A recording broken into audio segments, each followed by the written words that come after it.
My name is Mike Wilson, and I make YouTube videos for my channel, The Point Studios, name I came up with back in 2008. And since this is a YouTube-ish presentation, we're going to do things a little differently. Namely, I'm here to interrupt this man, whom I can only assume is really well-dressed. We're going to talk to you about a survey of education and outreach on the internet. So let's start off broadly. The internet. The internet is fundamentally changing the way we work, the way we live. And even in the way we teach. More and more education is happening outside of the classroom these days. From extracurricular learning to formal coursework, the internet is not only providing a useful tool for instructors, but in some cases taking the place of instructors themselves. I mean, there is so much information available at your fingertips, and the greatest part of it all is it is available to everyone with internet access, all over the world. It's a really exciting time, and although it's difficult to see exactly how much the internet will change our educational experiences, there are some trends. So first is the most recognizable form of education, full courses, whether it's a traditional classroom like iTunes U or MIT OpenCourseware, Stanford Online, or course materials designed specifically for the internet like the Khan Academy and World Science U. This is a great resource, and it's wonderful that anyone can just take an online course for fun. But what's most exciting is there are many things that grew out of the internet itself. There are many corners and communities and cultures that are unique to the internet and truly part of internet culture. I had the pleasure to sit down with a few of the people in these various corners of the internet who are using their reach to make a difference. I'm Andrew Pajstek. I go by The Rational Pi on Reddit, and I'm one of the moderators for the Ask Science subreddit, which has 3.5 million subscribers, mostly lay people who are interested in asking questions of scientists. So FDI Fluid Dynamics, or FYFD, is my blog. It's hosted on Tumblr, and I update it 5 days a week at present. So Reddit considers itself as the front page of the internet, or at least that's how they brand themselves.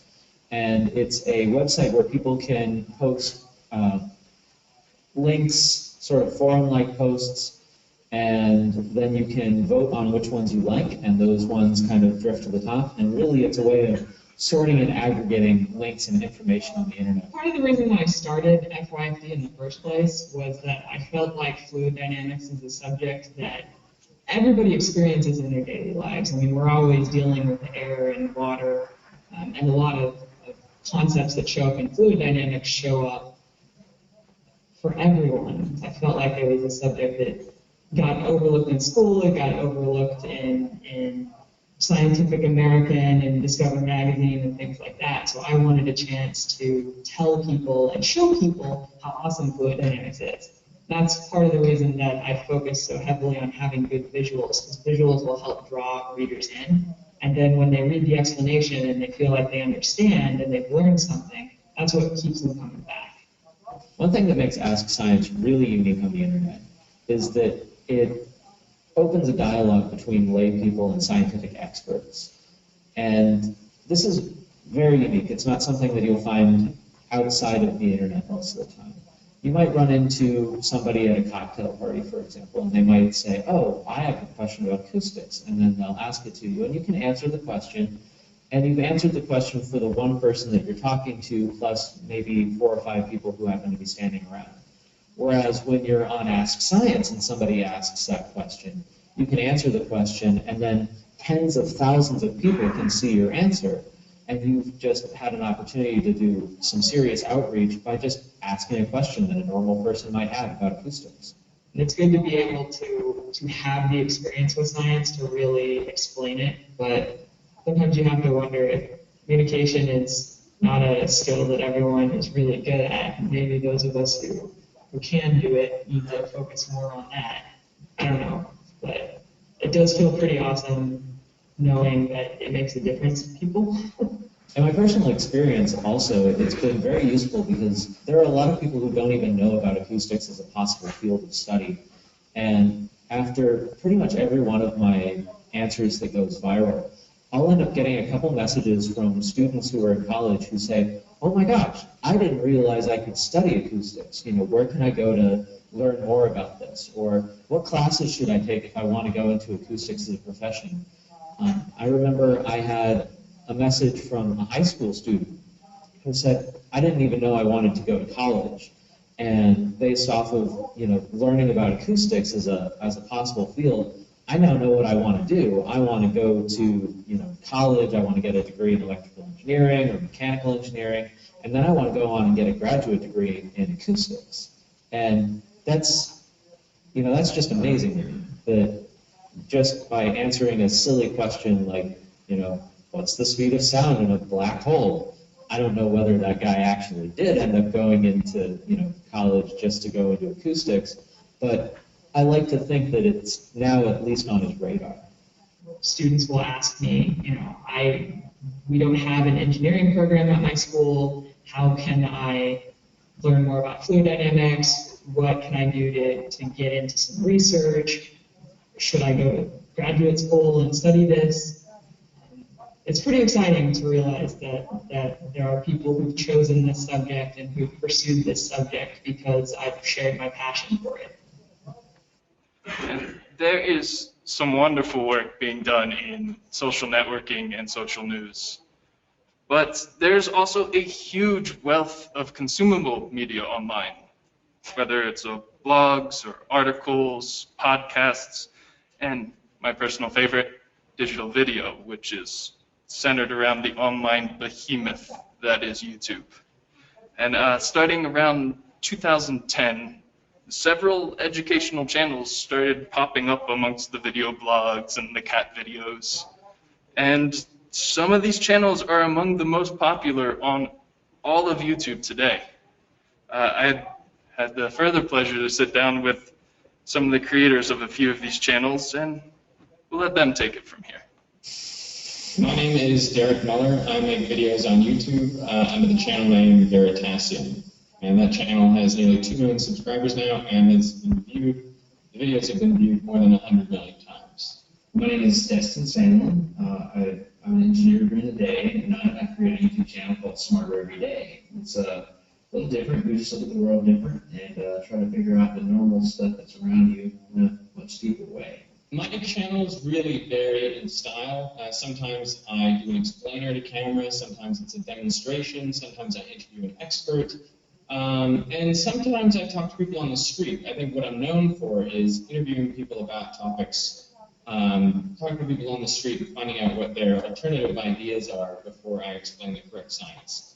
That kind of gives me a way into the topic, and often I'm not anticipating a lot of the things that people do think about topics, like the idea that the human body converts mass into energy was one that surprised me that people thought about. So I think it gives me a unique connection to the viewers because I'm actually speaking to them at their level rather than assuming sort of a minimum entry-level knowledge.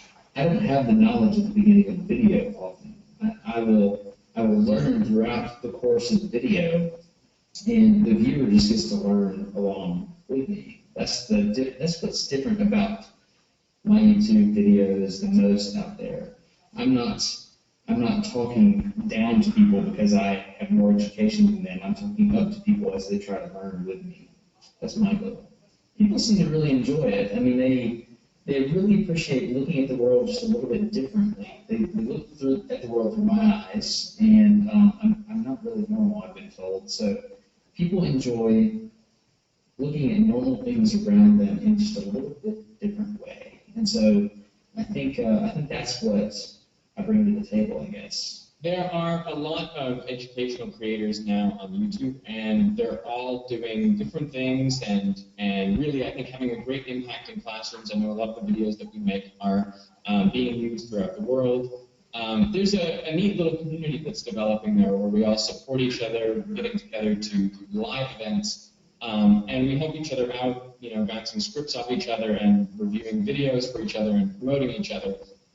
So we're all sort of going towards the same goal of advancing education. And, you know, in some cases, the goal of YouTubers is just to entertain, or entertainment is the primary goal, and education is the secondary goal. Whereas for me, I feel like often education is my primary goal, and I'm not necessarily going for the populist audience, so I'm targeting more schools and kids who want to learn. It's like the Smith and Wesson was to the Wild West. I mean, suddenly every person's on the same playing field, right? And so that's good and bad because, you know, I have the power of communication at this point in time, and I can communicate with everybody for free. It's a totally open market, or free market. But the problem is some people could produce content without fact-checking and doing their due diligence to make sure that they're academically credible. I do that. Other people do not. Other people try to simply get the most content out there and try to get views so they can create ad revenue. So if it's done with a certain level of professionalism, then people believe it to be true. So that's the dangerous thing about YouTube. Other than that, it's a great way to distribute complex ideas in a very simple way, and that's what I love about it. Now, I've reached out to Destin and Derek because they are some of the more effective online teachers. By getting down to the level of the students themselves, either learning with them or confronting misconceptions head on, each has found a way to put education first and make learning a truly exciting experience. And although each of their channels focuses on a more general physics and engineering subject matter, neither are strangers to acoustics. And you may have seen a Rubens tube before. That's basically a pipe with a bunch of holes in it, and you pump in a flammable gas and light it on fire. Anthony picked me up in his awesome Mustang and told me to come to this building because we're going to film acoustic limitations. That's thinking awesome. The quietest place on Earth is apparently an anechoic chamber in Minneapolis. Now, I'm here at BYU at their anechoic chamber. Anechoic is Latin and basically means no echo. And the way they achieve no echo is through all of these foam wedges, which are put on the walls and even the floor. You can see that I'm actually on a spring floor, and down below me there are all of these wedges. And now, my YouTube channel focuses exclusively on acoustics, or at least my main channel. This allows me to fill in some gaps on some basic concepts like refraction, or touch on some exciting developments like sonoluminescence, or sound traveling in the not quite vacuum of space. But my latest video, which I can show you because I own it, there's no copyright stuff there, is a short one on the basic concept of diffraction. You may have noticed this before. Someone is talking in a room over here, and someone else is listening in a room over here. But if we open the window, my voice is clear as day.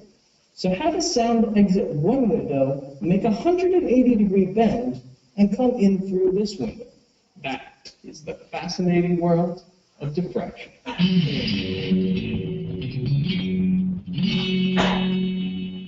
What happens when sound hits a window? Or more generally, what happens when a wave hits some sort of opening? Let's imagine a simple wave approaching a small gap in a wall just ahead. That's one fashionable wave. Because there's a gap, some of the wave can get through. But what does it look like on the other side? Does the wave continue in a straight line? Well, since there's nothing containing the wave on the other side of the gap, the wave expands in all directions. The wave looks as if it's radiating out from a single point. This is an example of Huygens' principle. That is, when a wave is disturbed, each point where there is a disturbance becomes the source of a spherical wave. A disturbance is simply whenever something's in the way. So when there's a small gap, that gap becomes a source for a spherical wave. For a large gap, every point along the gap becomes a source for a spherical wave. In either case, this is known as diffraction.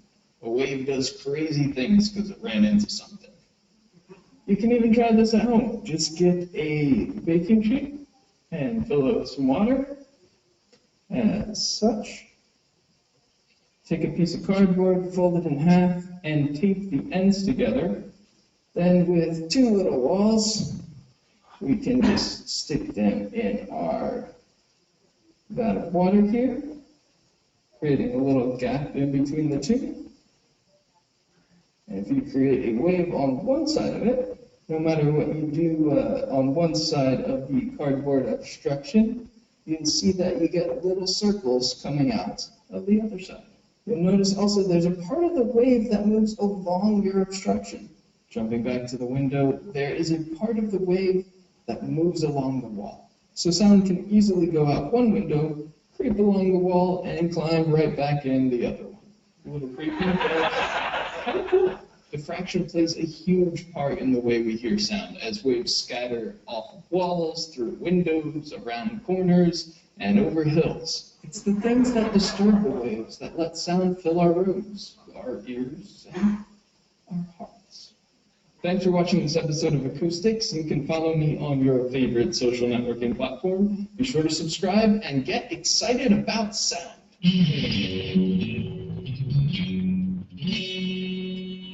That really is the core of my formats. People are usually curious about how things work, or maybe curious about some phenomenon that seems impossible or strange. And I start with a simple statement or a simple question that makes the viewer ask questions themselves, gets them hooked. And these hooks set up deeper questions. The basic science behind the more complex phenomena at hand. And by answering these basic questions, we can get to the basic physics behind real-world scenarios, because people don't want to learn equations and look at ideal scenarios. They want context. They want to know that the universe is a really cool place to be. So for me, it's really great and inspiring to have such a broad reach across the world. Everywhere I go, people stop me in the street and say that they watch my videos and they really enjoy learning from them. So I really expanded that classroom, and that's what, at the end of the day, keeps me going to keep making these videos and hopefully make a difference in the world of science education. We all have things that we want to share. We're in these subjects because we have a passion for them. And this is really a great opportunity for people to reach out and share the love that they have for a subject with other people, to spread the joy that we feel for these subjects. And it's really a lot easier to do in many respects than you might think. Really, it's just been perseverance on my part and consistency in posting, and eventually it gets noticed, and now there are more people studying fluid dynamics, or at least interested in fluid dynamics, which is pretty amazing. So I encourage all of you to find what's interesting to you and make something, share something. It can make a difference, whether it's a blog or a video or anything. And if you don't feel comfortable with the camera, shoot me an email, mbwilson@ncsu.edu. I'd be happy to help you out in any way I can. And, well, I can't speak for any of my colleagues. They can. I mean, if there's any of you guys at this conference that are doing some incredible research that you think might be interesting and you think might, blow my mind, and you want to share it with me, by all means, shoot me an email, getsmartereveryday@gmail.com, and I don't know if I have the ability or resources to make it to you and work with you, but I would certainly like to hear about cutting edge research. I get a kick out of that. So because we had a few problems in the beginning, I don't think there's a lot of time for questions, but I'll hang around after the session too if anyone wants to talk to me or get a little Point Studio sticker. I have some left over.